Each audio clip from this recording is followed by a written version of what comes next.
is Mommy Gracious. So as you can see, we are wearing white today and we are wearing wiggy. I got a black bag and a cap. Yes. So ganito kasi yon. Today is Sunday po actually. Buong pamilya po ay mayroon po kaming event. Tapos, itong event na to ay charity event po ng aking asawa, ng aking mister. Si Mr. Tom po ang nag-ano po ditong event at saka yung kaibigan niya, yung palagi namin kasama every morning kumakain na may-ari po ng salon. So, ang event na to guys ay actually we accept donation, yes. So, ang nagdo-donate po dito ay ang aming mga yung Chinese family, like my sister-in-law, my brother-in-law, mga pamangkin na may mga trabaho. Look what my mom Mga pamangkin ni Mr. Later na to. Look what my mom get me from Central Point. Advertise muna guys. Okay. Ayaw magpatalo eh. Your turn. Okay. Quiet. So, ngayon guys, tatlong lugar po ang ating puntahan para abutan natin ng kunting tulong.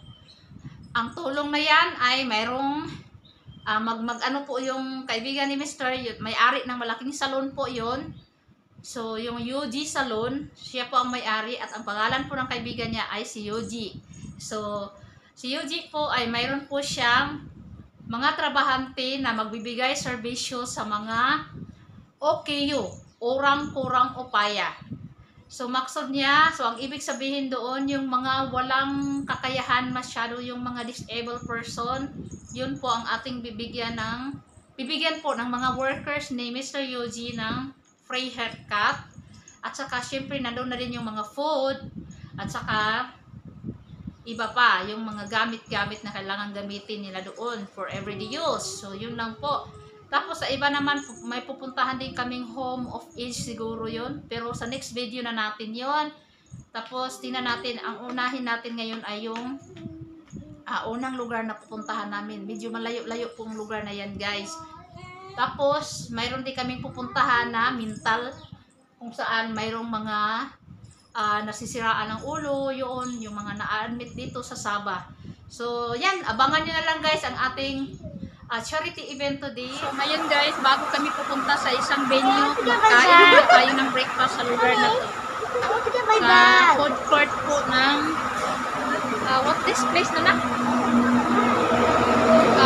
court. Food court. No need to bring your bag. Okay. Ayan, kasama namin ang aking anak, si Mister, mga pamangkin, at saka itong best friend ni Kristana na si Chris. Hindi na natin videohan guys kasi yung anak ko mukhang lilipad na talaga, walang kaayos-ayos, kasamang kaibigan niya. So ayan, isa kami dito kami sa sasakyan namin. So mamaya kakain muna tayo. Kain muna tayo guys. Ayan, nauna si Gavin kumain. Ayan ang food ni Gavin, Ponlaw Ming. Ayan. So, while waiting our orders, kakain muna kami. Guys, ito po ang aking breakfast. Ayan, Adidas po. May libreng sabaw at chili. Adidas, si Gavin, nag-enjoy talaga siya sa food niya. Gutom ang bata, guys. Ayan, marami kami dito.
Walong sasakyan po kami lahat. Ayan po. Isa sa amin, 2, 3, 4, doon. 5, 6, 7, 8. 8 kami lahat dito guys. 8 sasakyan lahat. Mga Chinese po yung mga kasama ko lahat. Ako lang po ang Pinay at saka mga anak ko na half Pinay. So ayan po yung mga workers ng ng salon ni Boss Yuji. So magbibigay po sila ng serbisyo.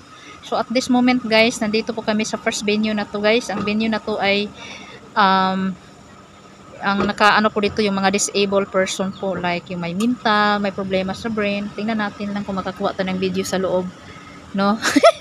Video. Okay. And then nandito lang po kami nagpo-park. Masarap. Step by step la. Yan, nandito po ang mga anak ko sa sasakyan. Iwanan na sila diyan kasi baka delikado po. Kunin ko lang si Gavin. Diyan lang muna sila. Ayan, dito po kami guys.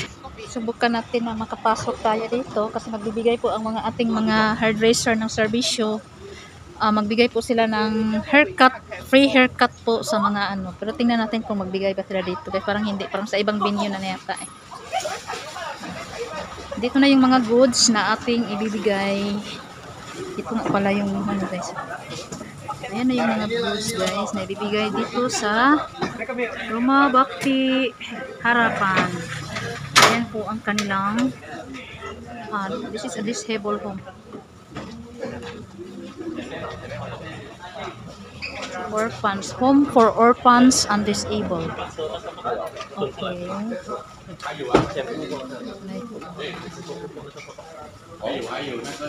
Ayan. Hindi na natin ipakita yung dress guys ha. Ito lang po ang ipakita natin. Roma Bhakti Harapan. So, home for the disabled. So, sila po. Banip orang mismo. Parang marami naman sila dito guys. Yung may problema talaga guys. Ayan po sila po yung nasa harapan. Marami din sa loob. Yung sa loob naman guys ay hindi po sila pinapalabas kasi po mahirap po silang kontrolin. So yung iba, yan po yung mga tulong natin na inatid natin dito sa first destination natin. So yan po, mga konting tulong na ating binibigay kasama ang buong grupo. Galing sa Yuji Salon at sa mga donors as sponsor. Kawawa talaga sila guys. Grabe. Ngayon lang ako nakita. Kunti nga lang yung sila nakita ko guys. Isang bahay lang po ito guys na isang bahay lang po ito. Pero ayan po.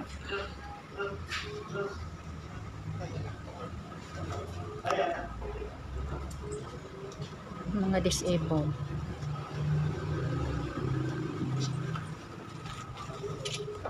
Ayan siya, behave lang naman siya guys.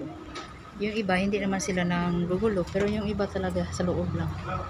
So hindi natin makikita, natin lang po natin dito yung mga ano nila, mga kailanganin nila na binibigay natin. Ito po ang buong grupo guys. Hindi po pinalabas yung iba.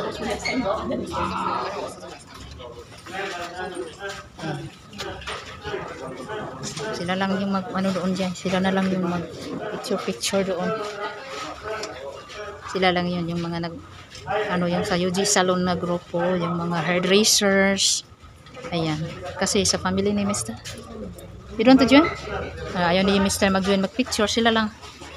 Ako din ayaw ko mag-join. Sila lang din guys. Sura natin. Taga-video lang ako dito. Ayan, sila lang po ang ating anuhin. Kau tidak boleh ikut dah? Kau tidak mau ikut? Yun yung Mr. magsali. Videohan natin makuha yung video. Ayan, sila lahat. Mga galing po yan sa Yuji Salon. Para mayroon naman tayong remembrance, no? Sa pagbisita natin sa taon na to, sa kanila. Yan. So, hindi na tayo papasok kasi yung iba, marami pa doon sa loob. Kawawa talaga sila, guys. Uy. Iba. Kawawa talaga. So, iniwan na lang sila dito ng kanilang mga magulang. Yung iba naman, walang mga magulang na yan. Nasa loob po sila, guys. Ay, thank you so much. So, hanggang dito na lang muna yung ating video for this, Kasi pupunta pa po tayo, guys, sa iba pang location. tapos na po tayo dito sa lugar na to. Ayan po sila. Isang bahay lang po ito guys na ginagawang, mayroon po silang caretaker talaga dito. So, ayan. Isang buong bahay lang yan na ginagawang home of disabled. So that's it. Thank you so much for watching guys. Don't forget to like and subscribe. See you around. Ito po yung ating first location ng mission natin for today's video guys. So abang-abang lang sa susunod nating lakad guys. So after this, ibang location na naman ang ating pupuntahan. Siguro doon na yung mga serbisyo na kailangan nilang ibibigay, na magbibigay po sila ng haircut, libreng pa haircut sa ating mga home of ages yata, hindi ko lang sure no kung saan. Basta yun po, ayan po lang lahat. So mainit na mainit guys. So pasok po tayo sa sasakyan namin kasi 8 sasakyan ang lahat. Pupunta na po tayo doon guys. Tayo, ganun lang yung ano natin ngayon dito sa serbisyo natin. Kids, are you okay? Yeah. Are you okay? So you see, we make an outro first for this vlog. Okay, so guys, just now nakita niyang video, hindi ko na sila pinalabas kasi mainit at saka wala namang iba talaga na pwede nilang ayaw ko kasi makita nila yung mga bata doon sa home of disabled guys. Si Gavin kasi napaka pa naman ito, kaya hindi ko na pinalabas yung mga bata. At yes, dito lang silang tatlo na Ali, okay mental mental house, mental institution. Mommy. I okay you mental you okay. this one is home of disabled. Mommy, here's my iPad. Oh, later you misplace it. So yes guys, ngayon pupunta na po tayo sa next destination. Pero abangan nyo na lang po yan sa second video natin na part 2 po ng ating mission ngayong araw. Mommy, Yes, so Mommy, here's my iPad. yeah. Why don't put that in the bag? So sa ngayon guys ay where we going now da? Second, In where? dongong mo. Sa Dunggungon. So ngayon guys, pupunta naman kami sa second venue. So abangan po ang ating next video nito guys ha. Sa Dunggungon po, iba na naman yun. Okay yun daday, okay yun dad. Okay. Ngayon naman guys, pupunta naman tayo sa isang lugar na ganun din. Pero ang ibig sabihin po ng okayo, ilagay ko dito, orang kurang upaya. So disabled person din yun guys, pero ibang lugar. So yes, as you can see, nandito din yung ating mga tulong sa likod ng sasakyan ni Mr. Jackson na kababata ni Mr. at malapit sa pamilya namin, pamilya ni Mr. noon, nung buhay pang aking mga mother-in-law at father-in-law, o ganun. Basta napaka-close po ng dalawang mga mga busingkoy guys. So ngayon, undawin na po tayo. So thank you so much for watching. Abang-abang lang po, ipagpatuloy ang ating video. Bye-bye guys! Bye-bye! Bye-bye! Don't forget to like and subscribe! Oh, isugaw eh.